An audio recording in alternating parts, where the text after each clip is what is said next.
Book of Heaven, Volume 27, December 3rd, 1929.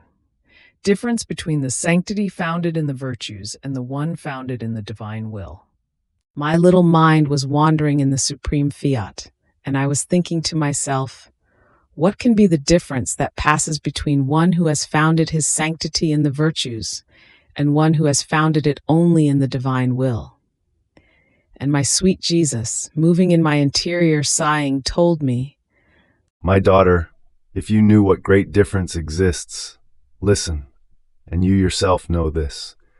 The flowery earth is beautiful. The variety of the plants, of the flowers, of the fruits, of the trees, the diversity of colors, of sweetnesses, of flavors, everything is beautiful.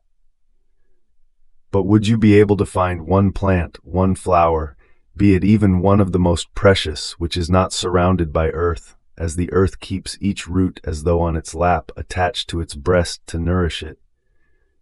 It can be said that it is impossible for man to have a plant if he does not entrust it to its mother earth. Such is the sanctity founded in the virtues.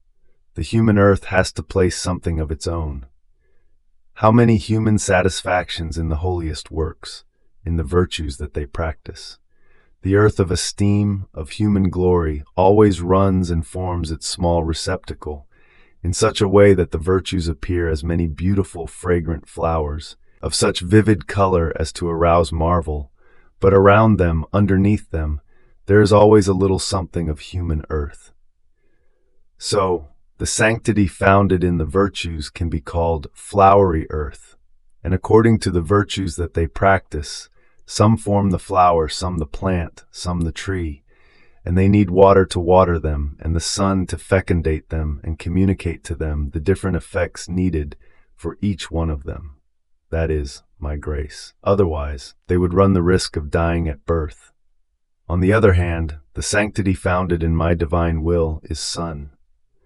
It is up high. The earth has nothing to do with it, nor does the water need to nourish its light. It draws its nourishment directly from God, and in its continuous motion of light, it produces and nourishes all the virtues in a divine manner. Human satisfactions, even holy, vainglory, self-esteem, have lost the way, nor do they have any reason to exist, because they feel, vividly, the divine will that does everything in them, and they feel gratitude because this divine sun, lowering itself, dwells in them, and nourishing them with its light, makes them undergo its transformation, to form one single light with this divine fiat. Furthermore, its light has the virtue of sweetly eclipsing the human will, because it is forbidden even for one atom of earth to enter into my divine volition. They are two opposite natures, light and earth, darkness and light.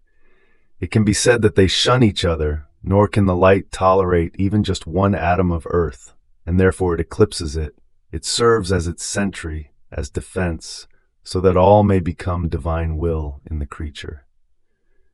And just as the sun gives everything to the earth, but receives nothing, and is the primary cause of its beautiful flowerings, in the same way, those who found their life, their sanctity in my will, together with it are the nourishers of the sanctity founded in the virtues.